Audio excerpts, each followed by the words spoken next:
Hai teman-teman, selamat datang kembali di channel Kepo Film.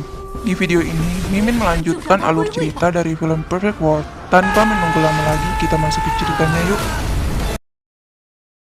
Pada part sebelumnya, si Hao berusaha mengangkat tungku yang diberikan Dewa Liu untuk mendapat kesadaran spiritualnya, sehingga dia bisa mengingat tentang kedua orang tuanya. Saat si Hao berhasil mengangkat tungku, Dewa Liu memberikan kesadaran spiritualnya kembali dan dia bisa mengingat masa lalunya.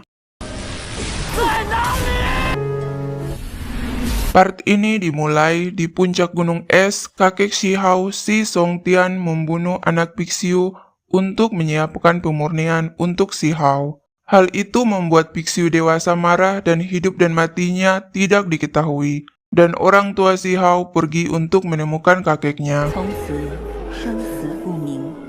Di halaman depan aula Istana Wu, si Hao menangis ingin mengikuti kedua orang tuanya. Bibi si Hao mengatakan kepada orang tuanya untuk tidak khawatir, dia akan menjaga si Hao dengan baik. Kakek keempat memberitahu Si Ling untuk tidak khawatir karena ayahnya memiliki penglihatan surgawi. Si Ling mengatakan dia akan merepotkan kakek keempat dan para tetua untuk menjaga si Hao. Setelah itu, ayah dan ibunya pergi.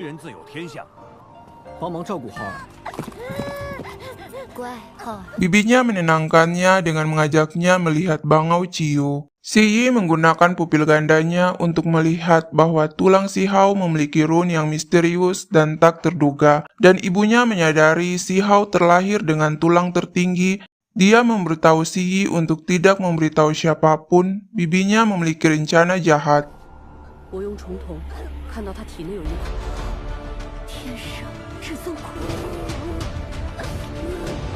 Di sisi lain, orang tua si Hao selama berbulan-bulan tidak kembali karena mencari petunjuk tentang keberadaan kakeknya.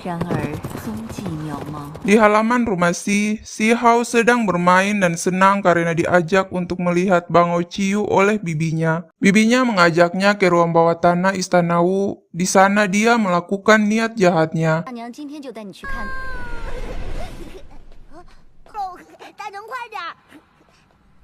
Si Yi diminta untuk tidak perlu takut oleh ibunya, dan si Hao masih belum mengetahui bahwa dia sedang dalam bahaya dan bertanya di mana Bangau Ciu-nya. Bibinya menciptakan Bangau Ciu dengan kekuatannya untuk menipu si Hao.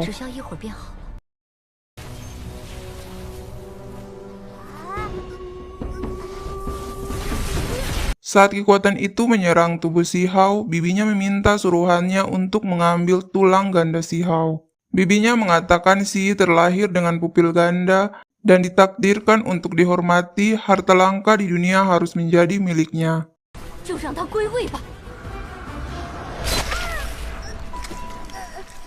Saat proses pengambilan tulang ganda dilakukan, pelayan si Hao Ahman datang dan tidak sengaja melihat tulang ganda si Hao dipindahkan ke si Yi. Kemudian dia berlari pergi dan mengatakan akan menyelamatkannya.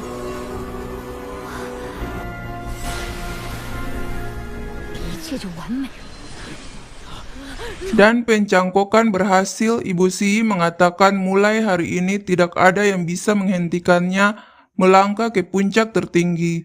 Kakek keempat datang dan menghajar wanita itu. Si Yi mengatakan dia akan bunuh diri jika kakek keempat membunuh ibunya. Dan Ahman kaget saat melihat si Hao berubah menjadi bayi. Kemudian diadakan pertemuan dengan leluhur di aula Istana Wu. Kakek keempat meminta para tetua untuk menghukum si Yi dan ibunya. Dan leluhur mengatakan semuanya harus diputuskan dengan hati-hati. Kakek keempat mengatakan aturan leluhur klan Si menyakiti saudara sendiri harus dihukum mati. Si Yuan mengatakan sekarang tulang tertinggi telah menyatu dengan Si Yi, semuanya sudah terlambat. Kakek keempat menjawab mereka harus mengambil tulang tertingginya dan disatukan ke dalam tubuh si Hao kembali. Si Yuan mengatakan sekarang si Hao sangat lemah, bagaimana caranya menerima tulang tertinggi? Salah satu tetua ngotot untuk memenggal ibu dan anak itu. Tapi tetua lain mengatakan sekarang si Yi masih anak-anak, dia memiliki potensi dan masa depannya bisa menaklukkan semua ras. Kemudian leluhur membuat keputusan karena si Hao sudah tidak mampu menampung tulang tertinggi, dan tulang tertinggi dari klan Si tidak boleh mati. Untuk saat ini klan Si akan memberikan kompensasi kepada Si Hao. Dan leluhur meninggalkan tempat itu, Ahman menyadari bahaya akan menimpa Si Hao dan dia kabur membawa Si Hao. 贝尔哥息怒，女儿还是个无知的孩子。暂且如此吧。 Kakak keempat memberitahu orang tua Si Hao bahwa Si Hao mengalami kecelakaan dan meminta mereka kembali. Si Yuan meminta penjaga untuk menemukan Si Hao yang dibawa pelayannya dan membunuh mereka. 是。你带批人去内院搜。遵命。你们。 Saat Ahman berlari keluar istana, dia bertemu dengan orang tua Si Hao yang sudah kembali. Dan Ahman menceritakan semua yang terjadi. Yining sangat sedih mendengar semuanya dan membuatnya terjatuh. Silin sangat marah dan mengatakan dia ingin mereka membayar dengan darah. 怎么会？夫人， 也要让他们血债血债。 Dan kita kembali pada pertempuran di awal episode, Siling melawan para prajurit. 司令息怒。 Si Yuan datang dan mengatakan tulang tertinggi telah ditanamkan pada Si Yi. Jika ingin kompensasi, bisa dibicarakan, tapi jangan membuat kekacauan di klan. Siling marah dan mengatakan menghancurkan tulang anaknya harus dibayar dengan 100 tulang. Si Yuan menjawab Silin sudah dirasuki iblis. Silin membalas, jika meminta keadilan kepada anaknya, dia harus menjadi iblis. Mulai hari ini, dia akan menjadi iblis. Dan mereka pun bertarung. Di sisi lain, Yining juga bertarung melawan para prajurit.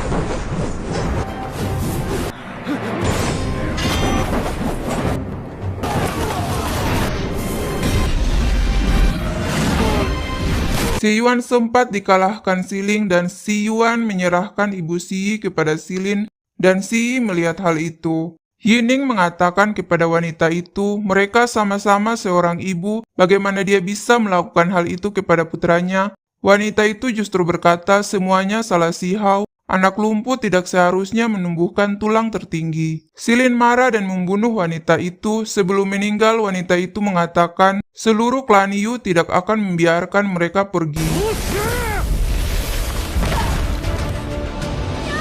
Si Yi mengejar ibunya. Silin menggunakan kekuatannya menyerang Si Yi dan akan mengambil tulang tertinggi Si Hao. Muncul leluhur dan menghentikan Silin. Silin mengatakan bukankah leluhur pemimpin yang adil? Leluhur berjanji akan mengembalikan tulang tertinggi anaknya dalam 10 tahun dan ingin mengakhiri semuanya sampai di sini. Silin tidak menerimanya dan mencekik Si Yi. Leluhur menyerang Silin dan menarik Si Yi ke sisinya. Leluhur menggunakan kekuatan Si Yi untuk menekan Silin. Dia secara paksa mengaktifkan pupil ganda dan tulang tertinggi. Kekuatan tulang tertinggi sangat kuat dan membuat formasi menjadi sangat kuat. Tapi Silin tidak menyerah, dia ingin keadilan untuk anaknya dan melawan formasi penekanan tersebut.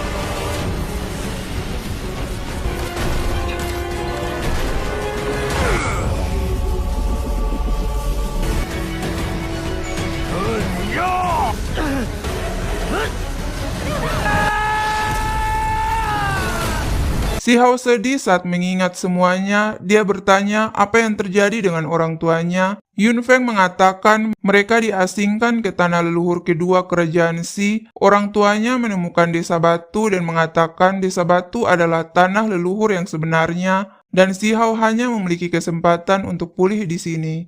Mereka juga khawatir keberadaan mereka terungkap dan pergi ke tanah leluhur kedua. 他们按照石村才是真正的祖地。 Si Hao berencana pergi menemukan orang tuanya di tanah leluhur kedua. Yun Feng mengatakan jarak tanah leluhur kedua 300.000 mil dan walaupun Si Hao memiliki bakat, dia tidak pernah bepergian sendirian. Si Hao ngotot untuk pergi, akhirnya Yun Feng setuju dan meminta Si Hao untuk menjaga diri. Yun Feng memberikan harta tulang dan mengatakan beberapa dekade lalu Dewa Liu dan harta tulang itu jatuh dari langit. Dewa Liu muncul dan mengatakan harta itu adalah catatan kebenaran sejati, membantu untuk berkultivasi. Si Hao bisa memahami dengan rana transformasi darah miliknya. Yun Feng pergi dan mengatakan akan menyiapkan keperluan Si Hao. 大于滂沱，人始真解，解是福。 Kemudian Dewa Liu mengatakan tulang tertingginya sudah diambil, apa Si Hao tidak membencinya? Si pasti mengejutkan dunia dengan kecemerlangannya. Si Hao mengatakan untuk menentukan yang terkuat tidak bisa ditentukan oleh satu tulang, dan Si Hao akan melampauinya selangkah demi selangkah. 难以仰望。这疯了，也不是一块骨头就能决定的。 Dewa Liu memberitahu Si Hao sebuah rahasia bahwa tulang tertingginya bisa tumbuh kembali dan kelahiran kembali nirvana pasti melampaui batas, dan Si Hao kembali berlatih dengan giat.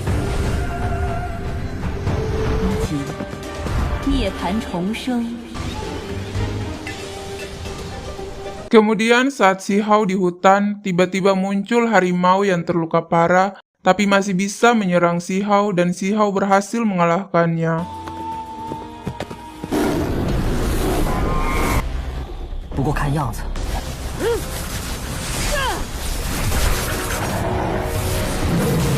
Si Hao ingin mengambil harta tulangnya, tetapi justru harimau itu menghancurkan harta tulangnya sendiri. Muncul Ling dan mengatakan harimau itu mangsanya. Mereka berdua belum menyadari bahwa mereka sudah saling mengenal sebelumnya.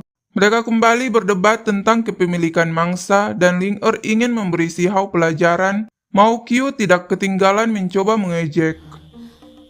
我的猎物凭什么归你？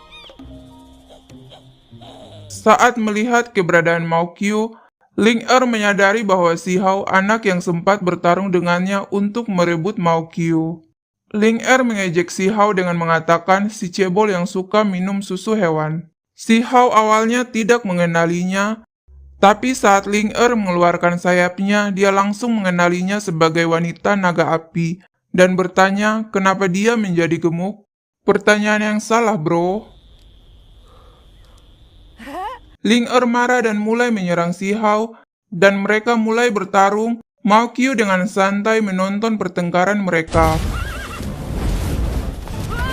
Mereka tidak sadar pertempuran mereka membangunkan monster naga. Si Hao memegang tangan Ling dan membawanya kabur, dan memerintahkan Xiaobai dan Mao Qiu mengikutinya. Wajah Ling sempat memerah, tapi dia menghentikan Si Hao dan menyerang monster naga. Serangannya tidak mempan dan justru diserang balik.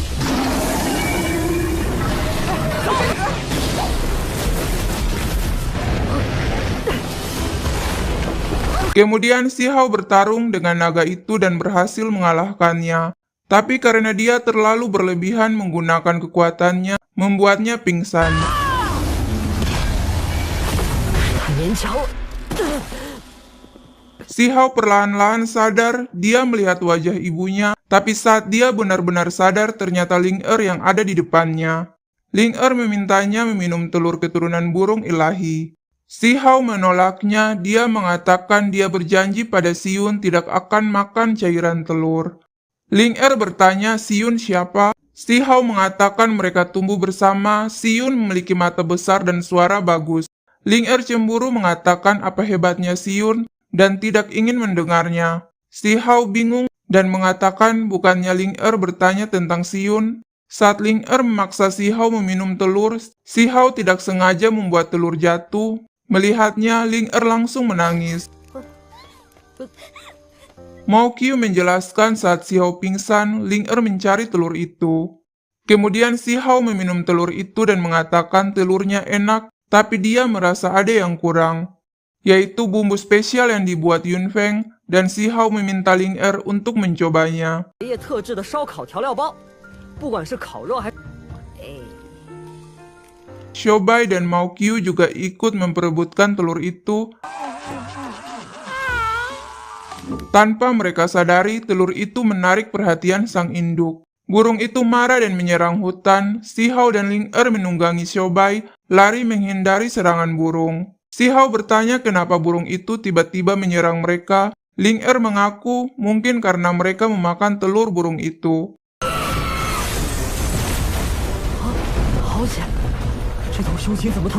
Mereka terus dikejar dan diserang. Untuk menghindari kejaran burung itu, si Hao meminta mereka untuk bersembunyi di sungai. Awalnya Ling Er menolak karena itu sungai Tain dan mereka bisa mati membeku. Tapi akhirnya Xiaobai tetap membawa mereka melompat ke sungai dan si Hao melindungi Ling Er yang pingsan.